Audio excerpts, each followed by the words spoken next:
Levita cooked a real nice dinner. You know, Levita is a wonderful cook. Store-bought.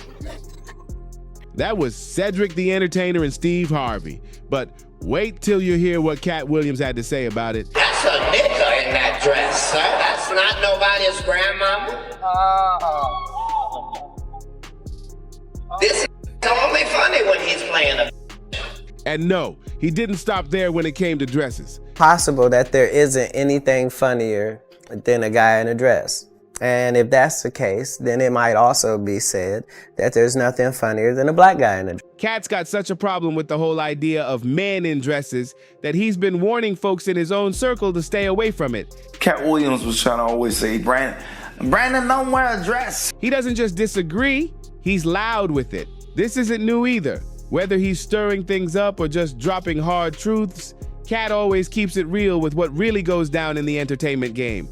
And today, he's not holding back.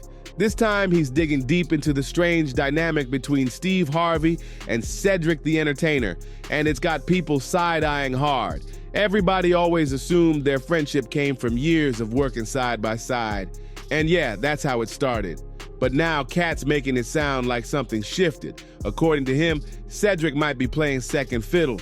And not in a jokey homie got my back kind of way either. He's hinting that Cedric might be stuck under Steve's thumb. And the vibe, it's far from friendly.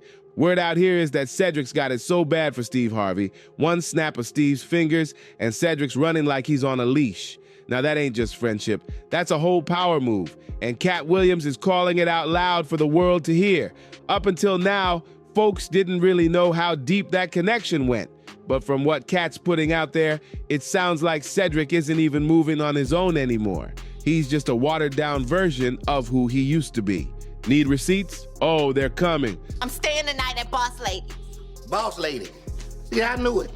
The girl work at a brothel. Look, comedy's changed a lot since the 90s. Back then, the game was different. And now, only a few names from that era are still relevant. Steve Harvey, Cedric the Entertainer, and yeah, Katt Williams. They're all still standing. But apparently, that kind of longevity doesn't come for free. And for Cedric, Katt's making it sound like there was a cost and it wasn't cheap.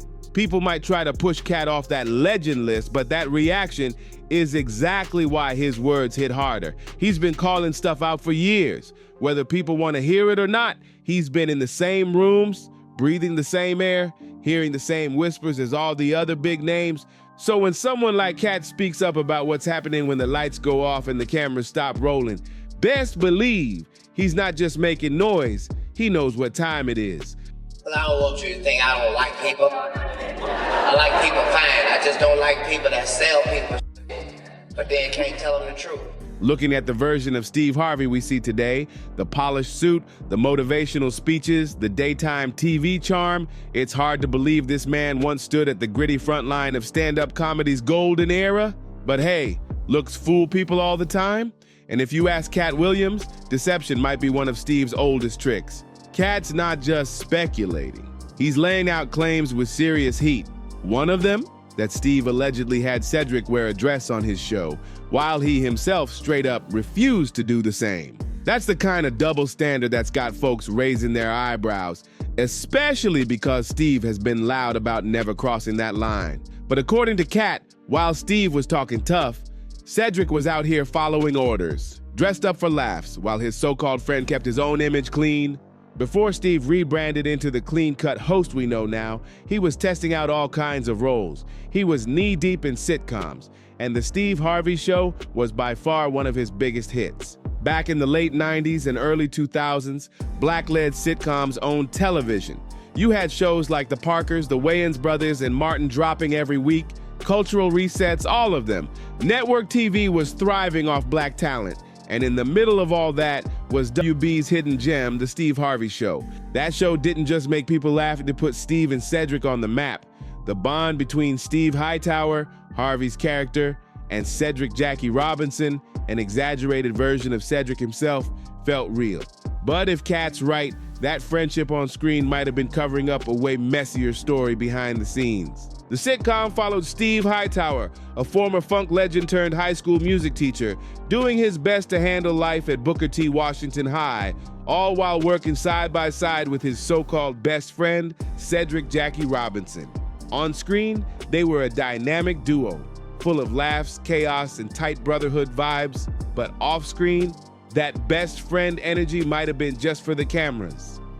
His dressing room was always packed because he would go up. Here's where things start to look different. Yeah, Cedric played Harvey's ride or die on the show, but that wasn't the only role he had to play. Word is, he was also told to take on a whole second character, and not just any character. His own character's grandma.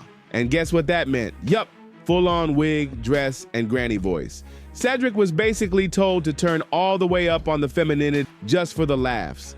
Now, Grandma Puddin' Levita is a good woman, and Cedric is lucky to have her. She also happens to be the lady of this house. Now, she has bent over backwards trying to please you. That shocked a lot of people watching. One viewer even said, "Come on, Cedric, a dress? Really? They hoodwinked you too?" It's no secret that comedians, especially black male comics, have long been put in dresses for jokes. And audiences, they laugh no matter where they're from. Whether it's Eddie Murphy, Martin Lawrence, Jamie Foxx, Kenan Thompson, or Tyler Perry, the list is long. It's a pattern that keeps popping up. But when Cedric did it, it hit different. Especially knowing that Steve reportedly refused to go there himself. So now people are wondering, was Cedric really just acting, or was he getting played, caught in a setup while Steve stayed clean in the background? Even though characters like Medea, Shanae, and others played by big names like Martin Lawrence and Eddie Murphy have become iconic, not everyone's cheering them on. Both inside and outside the black creative space, there's been real talk about how these portrayals might be doing more harm than good. Some folks say seeing black men constantly thrown into wigs and dresses for laughs can mess with how society views black masculinity, turning powerful men into punchlines. Like when I connect dots that maybe shouldn't be connected, I don't know. But certain dots, like when I see that they put every black man in the movies in a dress. So with all that in mind, it really makes you question why Steve Harvey would want Cedric to be put in that position, especially since these two go way back. Like before the Steve Harvey Show even existed, they were cool. Hey, man, we've been friends for 30 years, man. Oh, wow. 30 years. That's big. Man, that's crazy, man. You know how people say that about marriage? That's a long time in Hollywood to be friends with people, cause People assumed it was just that on-screen magic, but in reality, they came up in the game together, grinding through the comedy scene as a unit. Cedric has even said it himself. Steve gave him his first big shot. In a 2012 interview with TV Land, Cedric got real about those early days. He shared how he met Steve back when the guy was far from the Hollywood image we know now. According to Cedric, "I was in Dallas, stuck, didn't have any money, and Steve was doing a comedy night. Things got wild when Steve's headliner started bombing bad, and that's when opportunity knocked." Cedric remembered, "Steve gave me 5 minutes on stage, and just like that, he lit it up. I rocked it. I hit," Cedric said with a grin. After that, Steve kept bringing him back, especially since that headliner just kept flopping. But now, years later, people are asking, if Steve was the one who helped Cedric rise, why would he turn around and make him the punchline? "I don't ever really wish bad on another comedian, but every night I would just be putting a hex on this dude," Cedric once joked, throwing playful shade at a fellow comic from his early days. But eventually, he and Steve Harvey would rise together, becoming part of the legendary original Kings of Comedy crew, along with D.L. Hewley and the unforgettable Bernie Mac. By 2020, their bond still showed on screen. There was even a touching moment on Family Feud when Steve put Cedric under pressure to give the right answer. "Bernie's watching," Steve told him, as Cedric tried to keep it cool. And sure enough, he delivered. That moment reminded everyone just how long their friendship had lasted, from stand-up stages to the small screen. Back in 2000, when the original Kings of Comedy hit theaters, directed by none other than Spike Lee, it was a game changer. Fans got to see Harvey, Cedric, DL, and Bernie take the mic and go in on everything from family life to race to black culture. 4 powerhouses all on one stage, showing the world just how strong their comedic voices really were. So now, seeing Katt Williams call Steve out hits even harder, because it's not just about some gig. It's about history. It's about loyalty. And when Katt pointed fingers at Steve for having Cedric wear a dress, fans couldn't help but ask, why would you do that to someone you came up with? But Harvey and Cedric aren't the only ones Katt has called out. He's been loud about his issues with male comedians being put in dresses. He even threw shade at Kevin Hart, mocking how often he's had to go there for laughs.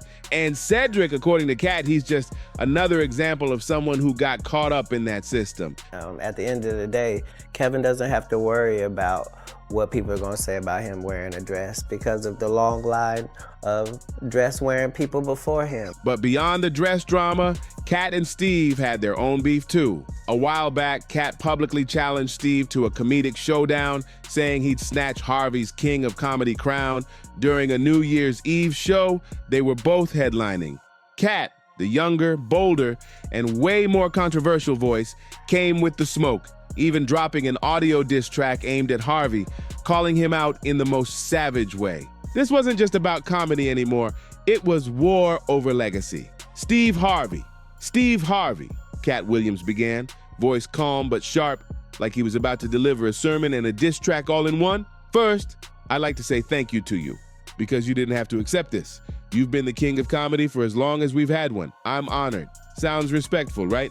But don't get it twisted. Katt was setting the stage for a verbal knockout. I don't know why people made this a championship. I want to apologize for what's gonna happen, he added. And that was the warning shot. He made it clear he was coming for Steve's crown and he wasn't playing. When showtime hit, Katt came out swinging. No hesitation, he clowned Steve's performance, dragged his reputation, and went all the way in on his wardrobe and hair, especially that famous lace front high top fade. Please give it up for Steve Harvey. He's one of the best we've ever had, Katt told the audience, but then flipped it fast. But he don't want no parts of this in no shape or form. Katt kept the crowd wildin' as he ripped into Steve for avoiding a real showdown. I don't know why he came out here with all this money y'all spent on these mother, kicking tickets and talked about a lady in the audience for 15 minutes, but won't talk about me the way I'm about to talk about his B. Teach! Then came the savage hairline jab. You see, he had to take off that lace front high top fade to come out here with me. Katt made a concert out of just verbally abusing Steve Harvey. And just when you thought he was done, Katt dropped one more bomb. He think he this cause he was the S*T in 1968. I'm the T tonight. It wasn't just a roast, it was a public dethroning. Katt didn't just go for laughs, he went for legacy. He wanted people to know Steve's crown didn't shine so bright anymore. Now, sure, it's tempting to say Katt only came for Steve because of long-standing beef, but there's more to it. When it comes to that whole Cedric in a dress situation, Katt might have just been the loudest one to speak, but Cedric himself has already hinted that Steve ain't exactly who he appears to be. And this ain't new drama. It goes back to the original Kings of Comedy era.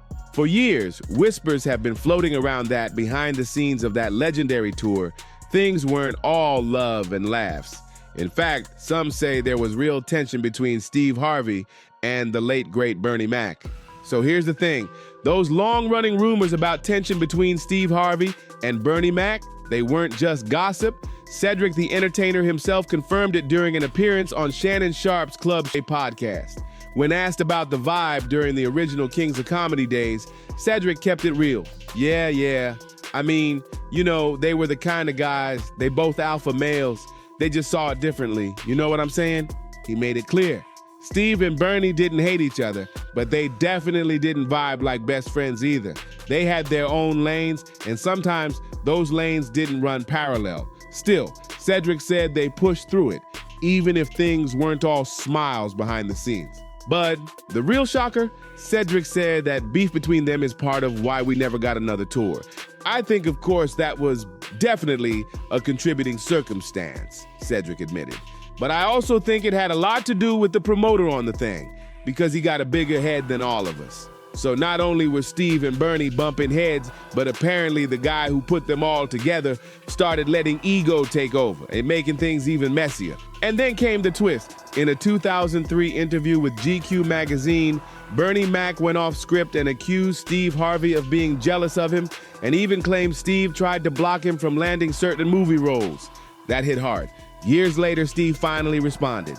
In a 2010 interview, he admitted the GQ article cut deep. I was upset at first because it just wasn't true, Steve said. Me and Bernie had a lot of good times together. And then this article in GQ came out and put all this vicious stuff in there. Steve added that Bernie told him he never said any of that. And Harvey said he had to take him at his word. Like I ain't got no name or something. Him downstairs. After Bernie's heartbreaking passing on August 9, 2008, from complications caused by sarcoidosis and pneumonia, Steve said he made peace with the past. But to this day, people still wonder, was there truth in what Bernie said, or did the beef get buried along with the legend? The rumored feud between Steve Harvey and Bernie Mac has been floating around for years. And while people have talked the real story, still a mystery unless you were behind the scenes. Cedric the Entertainer, who worked closely with Steve on the Steve Harvey Show, once hinted that ego clashes may have stirred up competition between the two comedy giants. And it wasn't just Cedric saying it. D.L. Hewley and Damon Williams also weighed in during separate interviews. D.L. specifically recalled the moment things started to fall apart for a potential Kings of Comedy reunion. He said, "I remember I was at the golf course and we were getting ready to put the tour together and everybody was all excited. But then everything flipped." DL went on to explain that Bernie and Steve's issues likely played a role in the reunion crashing before it could take off. "We were together, we were all excited, and the next day, it didn't happen," he said. Bernie felt like he didn't want to do it anymore. He was on his own path, and Steve too. He wrapped it up with a dose of reality. Nothing like that ever happens or doesn't happen for no reason. "I was disappointed, but I understood. I still got the memory of being with cats that I loved." No, he's like, well, shit, you ain't gonna have nothing left. You know, you did the music, he doing music. You did the this, he doing that. And I felt like the only reason why he was saying that because they had a little animosity. But now, with all these stories stacked up, people are starting to form their own image of who Steve Harvey really is behind the fame. And the fans, oh, they're talking. One person didn't hold back online saying, "I can't stand him. He comes off as incredibly obnoxious and self-important. He just gives off this vibe, like he thinks he's the king of comedy despite achieving nothing at all. And if he keeps this up, some are saying viewers might just start tuning out for good." But hey, what do you think? Let us know in the comments. Don't forget to like, subscribe, share, and tell us whose side you're on. Is Steve Harvey still the king, or has his crown started to crack? Thanks for watching, and we'll catch you in the next one.